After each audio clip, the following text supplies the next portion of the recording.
स्वागत आहे मित्रांनो, उधारक या आपल्या यूट्यूब चॅनलवर. सुरुवातीस सर्वांना क्रांतिकारी जय भीम. आपण जर का या चॅनलवर प्रथम असाल तर चॅनलला लाईक, शेअर आणि सबस्क्राईब करायला विसरू नका. आज आपण डॉक्टर बाबासाहेब आंबेडकर आणि संविधाननिष्ठ राष्ट्रजाणीव हा मुद्दा बघणार आहोत. डॉक्टर बाबासाहेब आंबेडकर हे संविधानाचे शिल्पकार आहेतच, तसेच ते आपल्या नवभारताचे शिल्पकार आहेत. डॉक्टर बाबासाहेब आंबेडकरांना मानवतावादी मूल्यावर आधारलेला विषमता विरहित, भेदभाव विरहित, शोषण विरहित, समतावादी, बुद्धिवादी, विज्ञानवादी व एकजीवी असा नवा भारत घडवायचा होता. असा भारत घडवण्यासाठी त्यांनी खूप मोठे कष्ट केले. प्रचंड मोठ्या बौद्धिक व आंदोलनात्मक कृती करीत त्यांनी भारताला अनेक देणगे दिल्यात. त्यातील संविधान ही डॉक्टर बाबासाहेबांनी आपल्या देशाला दिलेली अत्यंत मोलाची देणगी आहे. संविधानाच्या पायावरच आपला आजचा भारत उभा आहे. संविधानाने आपल्याला देशातील सर्व नागरिकांना हजारो हाताने खूप मोठ्या मूल्यवान अशा देणग्या दिल्या आहेत.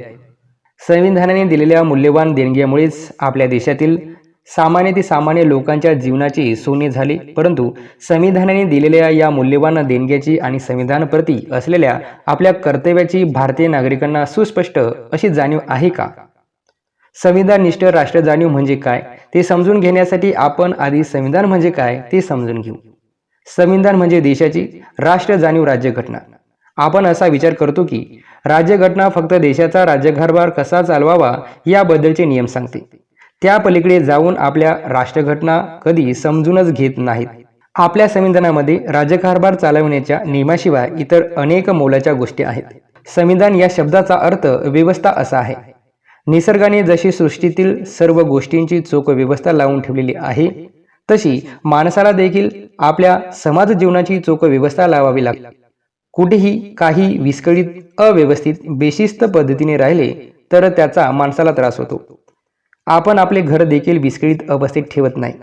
जीवनाला उपयोगी अशा घरातील साऱ्या वस्तूंची योग्य ती मांडणी करीत असतो, व्यवस्था लावत असतो. त्याचप्रमाणे घरातील लोकांनी कुणाशी कसे वागावे त्याची एक व्यवस्था आपण लावत असतो. घराची जशी व्यवस्था लावावी लागते तशी देशाची देखील व्यवस्था लावावी लागते. देशातील सर्व गोष्टींची चोख अशी व्यवस्था लावून देणारा ग्रंथ म्हणजेच भारताचे संविधान. देशाची सर्व प्रकारची चोख व्यवस्था लावून देणारे संविधान हा आपला सर्वश्रेष्ठ राष्ट्रीय ग्रंथ आहे. भारतीय संविधान या ग्रंथाच्या पायावर आपला देश उभा आहे. ज्याच्या पायावर आपला देश उभा आहे त्याच्याबद्दलची सुव्यवस्थित माहिती असणे, भान असणे म्हणजेच संविधानाची जाणीव असणे. संविधानाची जाणीव होण्यासाठी आधी आपल्याला आपल्या संविधानाबद्दल काहीशी माहिती असावी. भारतामध्ये झालेल्या सामाजिक व राजकीय स्वातंत्र्याच्या चळवळीत देशभर झालेले विचारमंथन फार महत्त्वाचे आहे. या काळात सरंजामदारी व्यवस्थेची जुनी मूल्ये व लोकशाही व्यवस्थेची नवी मूल्ये यांच्यामध्ये फार मोठा संघर्ष झाला. या संघर्षात लोकशाही मूल्याचा विजय झाला. सरंजामदारी व्यवस्थेची मूल्ये विषमतेवर आधारलेली असतात, तर लोकशाहीची मूल्ये समतेवर आधारित असतात.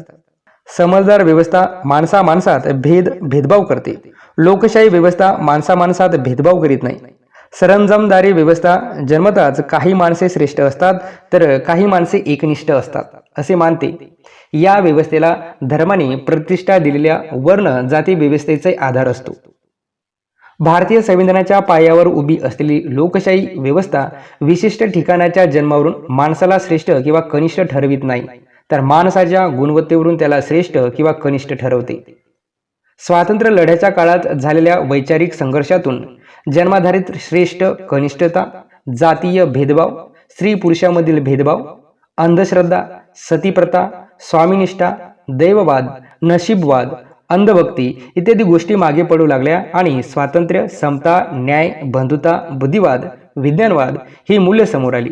याच मूल्यावर आधारलेला नवा भारत आपण घडवला पाहिजे असे त्या काळातील बहुतांश स्वातंत्र्य योद्ध्यांना वाटत होते. त्यामुळे संविधान सभेच्या माध्यमातून खूप मोठे विचारमंथन करून आपल्या आधुनिक विचारांच्या स्वातंत्र्य योद्ध्यांनी भारताला एक आदर्श संविधान दिले. भारतीय संविधानामध्ये मूलभूत अधिकार, राज्य धोरणाची नीती निर्देशक तत्वे, नागरिकांची मूलभूत कर्तव्ये, निवडणूक आयोग, निवडणूक घेण्याची प्रक्रिया, निवडणुकीद्वारे अस्तित्वात येणारी लोकसभा, राज्यसभा, मंत्रिमंडळ, राष्ट्रपती, प्रधानमंत्री, मंत्री इत्यादींचे अधिकार, स्वतंत्र न्याय व्यवस्था, प्रशासन व्यवस्था, लोकप्रतिनिधींनी घ्यावयाची संविधानावर निष्ठा ठेवण्याची शपथ इत्यादी अनेक घटक समाविष्ट आहेत. या साऱ्याच घटकांनी देशातील समाज जीवनाची न्यायाच्या तत्वावर व्यवस्था लावणे अपेक्षित आहे. भारतीय संविधानाचे राष्ट्राची उभारणी करण्यासंदर्भात एक तत्वज्ञान आहे. पृथ्वीवरील काश्मीरपासून कन्याकुमारीपर्यंत पसरलेला प्रचंड भूभागावर राहणारी सारीच्या सारी माणसे मिळून एक राष्ट्र बनते. येथील सारी माणसे सारखी आहेत, एक आहेत. त्यांच्यामध्ये कोणत्याही स्वरूपाचा भेदभाव करता कामा नये. एका कुटुंबातील माणसे जशी परस्परावर प्रेम करतात त्याचप्रमाणे देशातील सर्व लोकांनी परस्परावर प्रेम केले पाहिजे. परस्परांच्या सुखदुःखात सहभागी झाले पाहिजे. परस्परांना सहकार्य केले पाहिजे. कुणीही कुणाच्या प्रगतीच्या आड येता कामा नये. प्रत्येकाने एकमेकांच्या प्रगतीसाठी एकमेकांना मदत केली पाहिजे. माणसाचे जन्मापासून मृत्यूपर्यंतचे जीवन अत्यंत महत्त्वाचे आहे. सर्वांनाच जीवन सुख समाधाने जगता आले पाहिजे. निसर्गाने सर्वांनाच दिलेल्या मेंदू आणि मनगटातील शक्तीचा मुक्तपणे विकास झाला पाहिजे.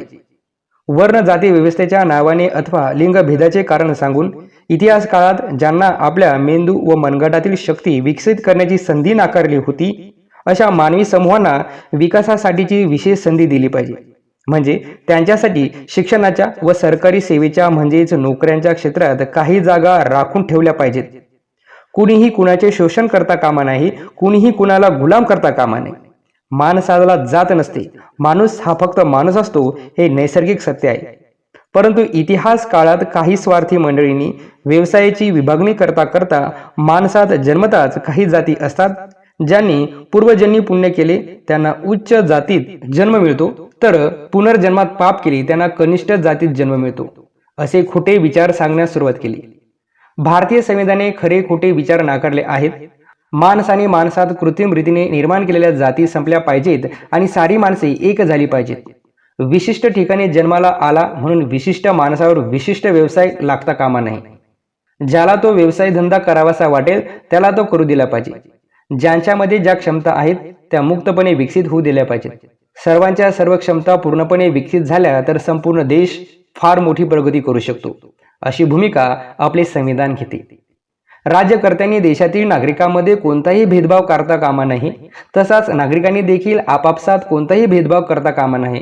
राज्यकर्त्यांनी सर्वांशी न्यायाने वागले पाहिजे. देशात कुणीही कुणावर अन्याय करता कामा नये याची दक्षता घेतली पाहिजे. सामान्य जनतेच्या जीविताचे संरक्षण केले पाहिजे. अन्याय अत्याचार करणाऱ्या प्रवृत्तींचा चोख बंदोबस्त केला पाहिजे. देशात सातत्याने शांतता व सुव्यवस्था कायम राहील याची काळजी घेतली पाहिजे. अशा प्रकारे भारतीय संविधानाचे तत्वज्ञान देशातील सर्व नागरिकांच्या जीवनात सुख, समृद्धी व शांतता नांदली पाहिजे याची काळजी घेते. अशा सर्व गोष्टींची जाणीव असणे म्हणजेच भारतीय संविधानाची जाणीव असणे होय. ज्यांना भारतीय संविधानाबद्दल ही जाणीव असते ते लोक संकुचित राहत नाही. स्वतः पुरताच आखूड विचार करीत नाहीत. व्यापक आणि सर्वसमावेशक विचार करतात. आपपर भाव न करता सर्वांना आपले मानतात. सर्वांच्या विकासात आपला देखील विकास सामावलेला आहे अशी भूमिका घेतात. अशी प्रकारचे व्यापक व सर्वसमावेशक भूमिका घेऊन जगणारे नागरिक संविधाननिष्ठ नागरिक असतात. असे नागरिक जातीवाद पाळत नाहीत, धर्माद बनत नाहीत, दुसऱ्यांचा द्वेष करीत नाहीत, कधी अतिरेकी हिंसक कारवाया करीत नाहीत.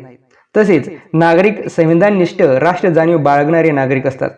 आपल्या संकुचित स्वरूपाच्या जातनिष्ठ, धर्मनिष्ठा, घातक रूढीवरील निष्ठा, आंधळ्या निष्ठा विसर्जित करून संविधाननिष्ठ राष्ट्र जाणीवेचा स्वीकार करणे हे प्रत्येक भारतीय नागरिकांचे कर्तव्य आहे. अशा पद्धतीची संविधाननिष्ठ राष्ट्र जाणीव स्वीकारून भारतातील नागरिक वागू लागले तर भारतात फार मोठी राष्ट्रीय एकात्मता निर्माण होईल. एकात्म पावलेले हे लोक एकमेकावर जीवापाड प्रेम करतील, एकमेकांना सहकार्य करतील आणि देशाची फार मोठी प्रगती घडवून आणतील. यासाठी सर्वांनी सर्वांच्या मनात संविधाननिष्ठ राष्ट्र जाणीव रुजवण्याचे प्रयत्न केले पाहिजे. संविधाननिष्ठ राष्ट्र जाणीवेची कर्तव्ये. जे नागरिक संविधानाने सांगितलेली कर्तव्य प्रामाणिकपणे करतात त्यांनाच संविधाननिष्ठ राष्ट्र जाणीव बाळगणारे नागरिक असे म्हणता येईल. भारतीय संविधानाच्या अनुच्छेद 51 क मध्ये भारतीय नागरिकांच्या मूलभूत कर्तव्यांचा समावेश केलेला आहे. माहीत आहे का आपल्याला ही कर्तव्ये? आपल्यापैकी बहुतांश जणांना ही कर्तव्ये माहीतच नाही. बांधवांनो, आपल्या मनाची ही स्थिती योग्य नाही. तुम्हाला जर असे विचारले की तुमचे आपल्या देशावर प्रेम आहे का, तर तुम्ही म्हणाल की हा काय प्रश्न झाला का? आपल्या देशावर आमचे प्रेम आहेच. आपल्या देशावर आम्ही अगदी जीवापाड प्रेम करतो. पण असा प्रश्न आहे की तुम्ही तुमचे हे आपल्या देशावरचे प्रेम कसे व्यक्त करता? देशावरचे प्रेम व्यक्त करण्यासाठी तुम्ही देशासाठी कोणती कर्तव्ये करता? तुम्ही तुमच्या धर्म जातीच्या रूढी परंपरा अगदी न चुकता चोखपणे पार पाडता. आपले धर्म कर्तव्य म्हणून रोजच्या रोज नित्यनेमाने काही धर्मकांड करता, पण रोजच्या रोज नित्यनेमाने देशासाठी म्हणून काही कर्तव्य करता का? देशासाठी आपण कोणती कर्तव्ये करायची असतात हे माहीत असल्याशिवाय ती कर्तव्ये आपण करणार तरी कशी? सदर लेखा सम्राट वृत्तपत्रातील असून डॉक्टर अनंत राऊत लिखित आहे.